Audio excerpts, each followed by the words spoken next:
Greetings, everybody. It's Jim, and I have one question for you today. Can you conquer the Snow Devil? The Aesir speak of Snow Devil Pass with dread, and with good reason. Whole parties have vanished there without a trace.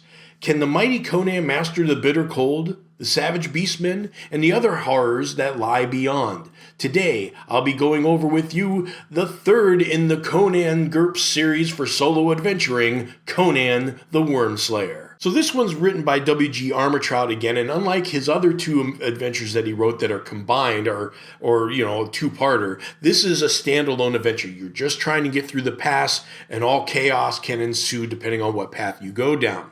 Okay, now, it would seem rather short, and probably can be. Mine was rather short, with only 273 paragraphs in the adventure, but there are a few places where it elongates a little bit into a little bit of a minigame. Can't tell you about where they are, because I might tip you off of where they are. It's one thing to saying there's a hex crawl in an adventure. It's this one kind of, if I told you what it was, it's like, oh, you're going to be looking for the trouble, right?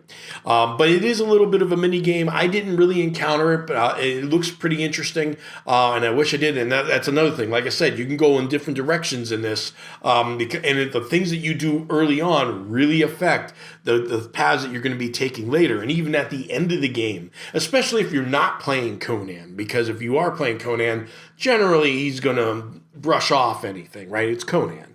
But if you're playing lesser characters of point-wise, there could be some major consequences to the things.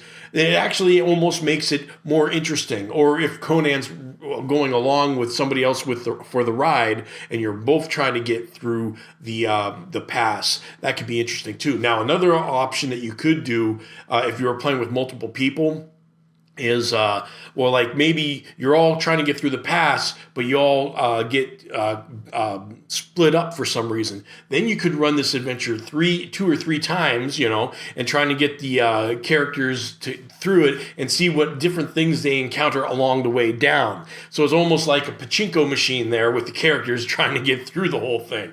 So that could actually be pretty interesting if you're playing a game with multiple characters. And speaking of characters, I mean, if you don't want to play Conan and you don't want to take the time to make your own 500-point character, why not just play Heimdall? I mean, it makes sense. I mean, an Aesir warrior, just going off into an adventure, this would fit perfectly for the feel of something Heimdall would encounter. And you can help me out with this. How do you pronounce Aesir correctly? I think I said it 2 different times in this video, and it's not my fault because I actually tried to look it up online, whether it be Wikipedia, the Merriam-Webster dictionary, the Collins dictionary. Everybody's got a different opinion on how to say it, and there's no consensus. So if you know and have a source with you on that, please let me know in the comments down below. There's some good learning opportunities here for game masters as well, especially for keeping powerful characters vulnerable to a point. We already went over, how auto deaths are not the best way to go through things. Well, these adventures by WG, he actually does a good job of making things cascade later in the adventure. So if there's a failed roll or a bad choice, it's not an auto death. It just happens to affect Conan later, and even at the end of the adventure.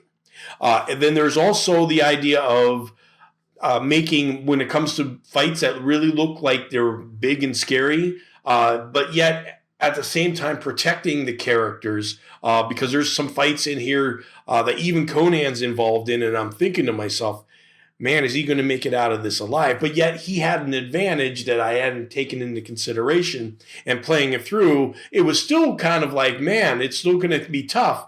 But then you realize that Conan's actually okay in a lot of these cases, and it's something that you can learn for making your own character sweat it a little bit more, getting them out of their comfort zone. So I thought that was pretty good. But that's the video for Conan the Wyrmslayer. I got one more of these to go, and I'll see you then.